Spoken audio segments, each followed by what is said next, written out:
All right, so we're diving deep today, folks, and we're looking at, well, some class notes, actually, from an English class for folks learning English, English as a second language. Yeah, ESL. Yeah. We've got a really interesting set of notes here from two friends, actually, named Noyane and Paola. And get this, the class was all about cooking, like cooking at home. Home cooking, exactly. Mm. And we've got their work, the new words they learned, the grammar stuff, even a story about lasagna. They even did some writing. So what we're going to do is unpack all this, see what we can learn from it. I mean, maybe you're learning a language too, right? Or maybe you just love to cook. Right, or both. Exactly. It's all about seeing how, language and our everyday lives, they kind of like go hand in hand. Totally. So let's jump right in, shall we? Let's start with the new words, the vocabulary. These are words Noinani and Paolo learned in this class. Right, all about food and cooking. So listen closely as we go through them. These are the words that'll help you talk about what you eat and how you make it. Okay, here we go. Tomato sauce, Pasta, carrot, zucchini, cheese, minced meat, to put X to pour, to melt, vinegar, spaghetti, lasagna, olive oil, tomato, garlic, mushrooms, boil, chop, chop, fry, grill, mix, pour, slice, stir, taste. wash, All right, take a breath. Now for the appliances. Blender, kettle, microwave, refrigerator, toaster, dishwasher, freezer, blender, microwave oven, refrigerator, grater, coffee maker. to mix X to stir. Wow, that's a mouthful. But see how these words kind of fall into groups? Some are like the Yeah. stuff you use in cooking, The ingredients, right, like tomato sauce, pasta, carrots. Those are the building blocks of your food. and then there are words for what you do in the kitchen, like bake, boil, chop. Actions. They tell you how to prepare the food. And then, of course, you've got your tools, your kitchen appliances, like the blender, the kettle, the microwave. Makes you realize how much language goes into just thinking about food. Right. And then you've got these word pairs that seem similar, but they have these little subtle differences, like to put and to pour. Yeah, so you put something solid somewhere, right? Like you put a book on the table. But you pour something that's liquid, like pouring water into a glass. Exactly. So you put sugar in a bowl, but you pour milk into a cup. It's about the state of the ingredients. And then there's to mix and to stir. What's the deal with that? Well, mix usually means to combine things together, right? Like mixing flour and butter for a cake. Uh-huh. Stir usually means to move things around, like in a circle, like stirring soup in a pot. It's about the movement, Makes sense. And we have all these different words for cutting things, like chop and slice. right? Chop is for small, uneven pieces, like chopping an onion into little cubes. And slice is for those nice, thin, flat pieces, like slicing a tomato. It all comes down to the shape you want, right? Precisely. Language is all about being precise. And speaking of being precise, let's look at how Noyani and Paula tackled food containers. These are the words for, things that hold our food. Bottles, bags, cans, cartons. Right. Different containers for different foods, depending on how they need to be stored. Exactly. Bottles, now those are often for liquids, ketchup, milk, water, olive oil. Lots of liquids come in bottles. Bags are usually for things that are dry, like powdered milk, flour, sugar, rice. And cans. Cans are great for preserved foods, like, tomato sauce, condensed milk, tuna, beans, all that good stuff. And last but not least, cartons. Cartons, those are usually for liquids that you keep in the fridge, like milk, juice, maybe eggs, sometimes cream. So we've got our ingredients, we've got our tools, and we've got our containers. Ready to start cooking. Almost. We need to talk about grammar first. Oh, right. Grammar. That's important. So the class learned about the present continuous tense. And this is how we talk about things happening right now in the moment, like as we speak. Exactly. It's for actions that are, in progress. So how does it work? Well, the present continuous has this simple pattern. You start with who's doing the action. This is your subject. Then you add am, is, or are. Those are forms of the verb to be, right? Right. And then you add your main verb with an ing at the end. Okay, so like I am talking, she is cooking. Those are good examples. Perfect. Those actions are happening right now. And we can shorten these too, right? Make it a bit quicker. Absolutely. I am becomes I'm, you are becomes your, he is, she is, it is become he's, she's, is. And for plural subjects, we are, you are, they are become we're, you're, there. Okay, that makes it sound much more natural. But now here's where it gets kind of tricky. Sometimes when you add ing The spelling changes. Right. Right. There are some rules. If a short verb ends with a vowel sound and then a consonant sound, you double that last consonant before the ing.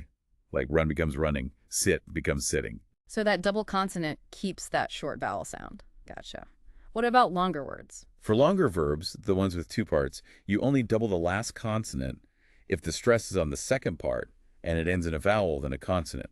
Like refer becomes referring. Hear how the second part, fur, is stronger. Yeah. But if the stress is on the first part, you don't double it. Like repeat just becomes repeating. Interesting. So stress matters. What else do we need to know about adding ing? Well, verbs that end with L, sometimes in British English, they'll double that L before the ing. Like travel becomes traveling. In American English, it's usually just traveling with one L. Both are correct, though. Ah, the age-old British versus American spelling debate. Okay, what if a word ends in E? Ah, good one. If it's a silent E, you drop the E before you add ing. Come becomes coming. Leave becomes leaving. But there are exceptions to every rule, right? Always. If the verb ends in E or B, you keep the E. So see becomes seeing, be becomes being. You're actually saying that E sound, so you keep it. Okay, good to know. Now, verbs ending in AE, those are kind of special, right? Yeah, A changes to E before the E. Like lie becomes lying, die becomes dying. So it's not just slapping on the ing. There's some real thought involved here. Okay, what about verbs ending in E? What happens to them? Those are easy. The E stays put. You just add ing. Yeah. Cry becomes crying. Study becomes studying. Buy becomes buying. Stay becomes staying. So no tricks there. That's good news. All right, let's put all this knowledge to the test. Here are some sentences from Noyane and Paula's class. Let's see how we do. Okay, first one. Peter, walking the dog at the moment. What do we think goes in that blank? It's gotta be is. Peter is walking the dog at the moment. Right now, in this very moment, Peter is out there walking the dog. Next one. Ron, learning how to juggle. Is again. Ron is learning how to juggle. He's in the process of learning right now. Wally and I going to night school to learn Japanese. R. Wally and I are going to night school to learn Japanese. We use R because it's Wally and me, more than one person. All right, feeling pretty confident. Now let's try filling in the blanks using the verb given to us, but we got to put it in the right form, the present continuous form. Okay, so first up, Phil, how to sail a laser dinghy. Learn. Phil is learning how to sail a laser dinghy. Right now, he's out there learning the ropes. Ben and I to music from South America. Dance. Ooh, fun. Are dancing. Ben and I are dancing to music from South America. So let's get those hips moving. Next, we also try to trace our family history. Are trying. Way. We are trying to trace our family history. And remember, with you verbs, you just add the ing. And last one in this set, Ellie at the moon through her telescope. Looking. Ellie is looking at the moon through her telescope. Hopefully she gets a good view. Okay, now for a real challenge. We have a whole paragraph with missing words. This is going to really test our present continuous skills. Deep breath, everyone. Here we go. Lots of things Oh, one. in the Robinson household happen. Lots of action. Number one, the answer is are happening. Lots of things are happening in the Robinson household. Mom, two. Some new cupboards together in the living room. Busy mom. Number two is putting. Mom is putting some new cupboards together in the living room. That takes some skill. Sammy, the family's dog. 3, all about digital cameras, not understanding. Yeah, Sammy. Number 3 isn't understanding. Sammy, the family's dog, isn't understanding all about digital cameras. I guess technology isn't for everyone. Because she take up photography as a hobby. Try. A photographer in the making. Yeah. For number 4, it's is trying. She is trying to take up photography as a hobby. Hopefully she's more successful than Sammy. Colin and his friend Sam Yeah. she sounds like a good time. For number 5, the answer is are listening. Colin and his friend Sam are listening to music in Colin's room. Grandma 6, a cake for tea. Cook? Ooh, I smell cake. Number 6 is cooking. Grandma is cooking a cake for tea. I hope there's enough for everyone. She's twinning TV because her favorite program is on. Sounds relaxing. Number 7 is watching. She is watching TV because her favorite program is on. And lastly, she ate a lovely time. That's nice. Number 8 is having... She's having a lovely time. It's the simple things, right? Well done, everyone. Yeah. We made it through the present continuous. Now let's shift gears and talk about the past continuous. All right, past continuous. So we're still talking about things in progress, but this time in the past, right? Exactly. For actions that were happening at a specific time in the past, but we're not saying exactly when they started or finished. So how do we form the past continuous? The pattern's pretty similar to the present continuous. You start with your subject, then you use was or were. Remember, was is for I, he, she, it. Were is for you, we, and they. And then you add the main verb with ing. So instead of saying she is cooking, we'd say she was cooking. Got it. Now, when exactly do we use this past continuous? Well, we use it when we want to describe an action that was happening at a specific time in the past, like they were playing tennis at 2 o'clock yesterday. We know exactly when this is happening. Ah, okay. What about when something kept happening in the past and it was like kind of annoying? We often use words like always with this, right? Yeah, good point. Like he was always asking for money. So this wasn't just a one-time thing. It was a repeated action. Probably pretty irritating. And we also use the past continuous when one action in the past gets interrupted by another shorter action. Exactly. The longer action is in the past continuous, and the action that interrupts it is in the past simple tense. For example, when I rang the bell, Rob was having a shower. The shower was happening, then the bell ringing interrupted it. Makes sense. And what about those words while and as? We use those to talk about two actions that were happening at the same time in the past. So like, Dad was working on his computer while Mom was reading a book. Or as Dad was working on his computer, Mom was reading a book. Both work, right? Exactly. It shows these actions were happening simultaneously. Okay, ready to tackle some past continuous exercises. Let's try some sentences with missing words. First one. One was played golf. Well, there's no context, so technically both could be correct. Was playing tells us the action was in progress at some point in the past. Played tells us the action was completed in the past. Okay, so we need more information. Next. Who at the umpire? Again, no other words to help us out here. Yeah, this one's tough. We need a subject like he, she, or they, and we need a verb ending in with was or were in front of it to make it past continuous. Can't really do much with this without more information. Fair enough. Next one. Three worked was working. Still no context here. It's the same as the first one. We need more information to know whether it was an action in progress or a completed action. Right. Next. For the match last night. Still missing some key words. We need was or were at the beginning for a past continuous question, like were you watching the match last night? Or we could use did for a past simple question. Did you watch the match last night? So again, context is key. What about this one? 5-9. A lot of people to support the teams yesterday. We need a verb here. We're going would be past continuous, and it suggests the action of going was happening over some time. Went would be past simple, suggesting a completed action. Both could work, depending on what we're trying to say. 6 was stop the game. No context. Was stopping means the action of stopping was in progress. Stopped means the action was completed.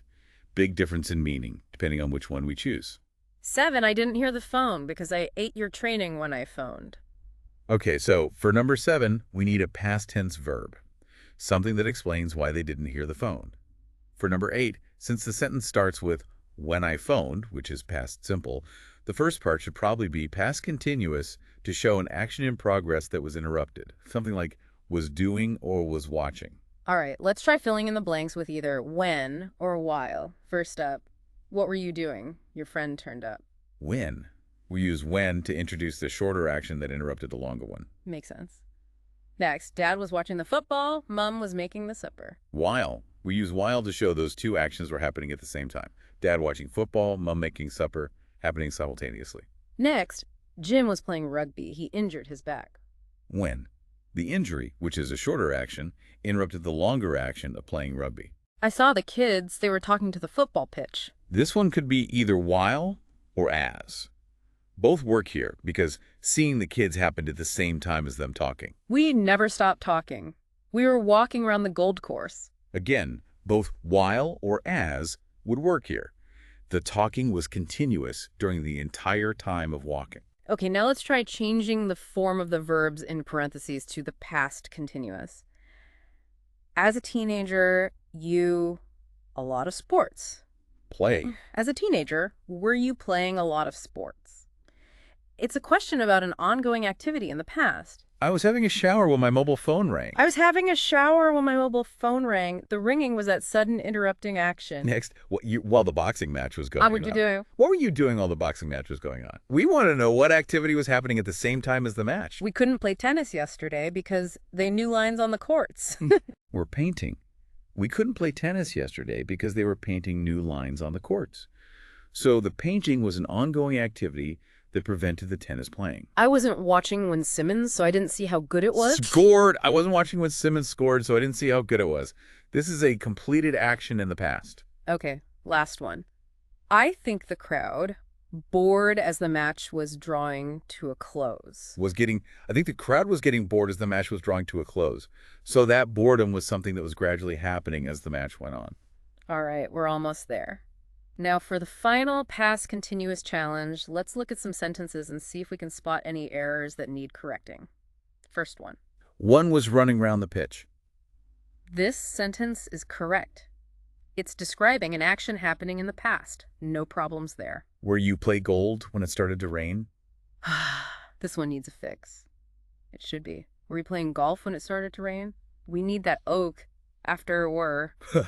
I was jogging through the park at 9 this morning. Another error. We don't need that for jogging. It should be. I was jogging through the park at 9 this morning. Eleanor and Gemma exercising at the gym all morning. Incorrect. It should be. Eleanor and Gemma were exercising at the gym all morning. Remember, with plural subjects, we use were. Okay, grammar workout complete. Time for a little reading break. Sounds good. So let's take a look at the first reading passage from Noyane and Paula's class. It's called How to Prepare Delicious Lasagna. A classic. And this is a great example of how all those verbs we've been talking about are actually used in, real-life cooking scenarios. Absolutely. All right, I'll start us off. Lasagna is a classic Italian dish that everyone loves. It's made with pasta, cheese, and a delicious tomato sauce. Here is a simple recipe with easy-to-follow steps on how to make lasagna at home. And here are the ingredients you'll need. 1 package of lasagna pasta, 500 grams of minced meat, 2 cups of tomato sauce, 1 large carrot, 1 medium zucchini, 1 cup of cheese, such as mozzarella or Parmesan, 1 tablespoon of olive oil, 2 cloves of garlic, 1 cup of mushrooms, a handful of olives, salt and pepper to taste. So many familiar ingredients. Tomato sauce, pasta, carrot, zucchini, cheese. These were all on our vocabulary list. It's amazing to see them all come together in a real recipe. Exactly. And now for the step-by-step instructions. Step 1. Prepare the vegetables. Start by washing the vegetables, chop the carrot and zucchini into small pieces, slice the mushrooms and garlic. Washing, chopping, slicing, all those action verbs we learned, they're giving us clear instructions. Step 2. Cook the meat sauce. In a large pan, heat some olive oil. Once the oil is hot, add the minced meat and fry it until it is brown. Next, pour the tomato sauce into the pan with the meat. Stir well and add the chopped carrot, zucchini, and sliced mushrooms. Let the mixture cook for 10-15 minutes on medium heat. Add some salt, pepper, and garlic to taste. Heating, frying, pouring, stirring, cooking, they're really putting those verbs to work. Step 3. Boil a pasta. While the meat sauce is cooking, fill a kettle with water and boil it. Once the water is boiling, add the lasagna pasta and cook according to the package instructions. Usually it takes around 8-10 minutes. After the pasta is cooked, drain the water and set it aside. So boiling, cooking, draining, all important actions in the kitchen. Step 4. Assemble the lasagna. In a baking dish, start by pouring a thin layer of the meat sauce at the bottom. Then place a layer of lasagna pasta on top. Continue layering the pasta and the sauce, and then add a layer of cheese on top. Repeat this process until all the ingredients are used up, finishing with a layer of sauce and cheese. Ah, the classic lasagna layering technique. Step 5. Bake the lasagna. Preheat the oven to 180 degrees C, 350 degrees of air. Bake the lasagna for 30-40 minutes or until the top is golden brown and the cheese is melted. Preheating, baking, melting, can't forget about those. And finally, the best part. Step 6. Serve and enjoy. Once the lasagna is baked, take it out of the oven and let it cool for a few minutes. Sliced into pieces and serve. Enjoy your homemade lasagna with a side of fresh salad. Taking, slicing, serving, and of course, enjoying. All those verbs bring us to the final step, which is, of course, eating. This recipe isn't just a list of words, it's a guide, a story told through language. Right, and it's a perfect example of how language is used to teach us how to do something. And it incorporates all those specific times for cooking and temperatures, too. Now, speaking of putting language to work, let's take a look at some of the writing that Noyanini and Paula did. Sounds good. The first writing task they were given was, teach us how to prepare your favorite dish. We've got Anna Paula's first attempt, and then the teacher's corrections. So in Anna Paula's first draft, she wrote about making pasta with a homemade sauce, but it was all just one big paragraph. And then with the teacher's help, the second version is much better organized. It have a title, a little intro to get you interested, a clear list of ingredients with the amounts, and then numbered steps that tell you exactly what to do. The teacher helped her make it a proper recipe, even added a nice introduction. Making pasta with a delicious homemade sauce is easy and fun. Here's how I prepared my pasta and sauce step by step. It's a perfect meal for anyone who loves fresh homemade flavors. Right. Makes you want to try it. Totally. And now the ingredients are all listed out nice and clearly. Pasta, any kind you like, 2 tablespoons of olive oil, 2 cloves of garlic, 1 medium onion, salt and pepper to taste, 2 tomatoes chopped, 1 can of tomato sauce, 1/2 cup of water. Much easier to follow when you're shopping for those ingredients. Absolutely. And the instructions are numbered steps with clear headings like step 1, cook the pasta, and step 2, prepare the sauce. Right, and the verbs are all clear and direct, like brought to a boil, added the pasta, chopped the onion, sliced the garlic, poured in the olive oil. And then stirred constantly, mixed the sauce, let it simmer, rinsed the pasta. All those verbs really paint a picture of the cooking process. And the teacher even added a little note at the end. It's a perfect meal for anyone who loves fresh, homemade flavors. Really ties it back to the whole idea of cooking at home. The teacher's changes make such a big difference in making that recipe clear and easy to follow. For sure.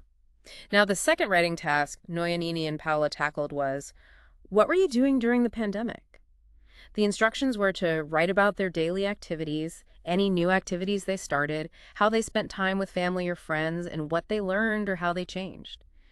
And we've got both Noyane's and Anna Paula's first writings, which interestingly were both about their weekend board game rituals. Yeah, how about that? It seems like they both found solace in games during those times. So Noyane wrote about meeting up with friends every weekend to play board games and how they found it more enjoyable than going out.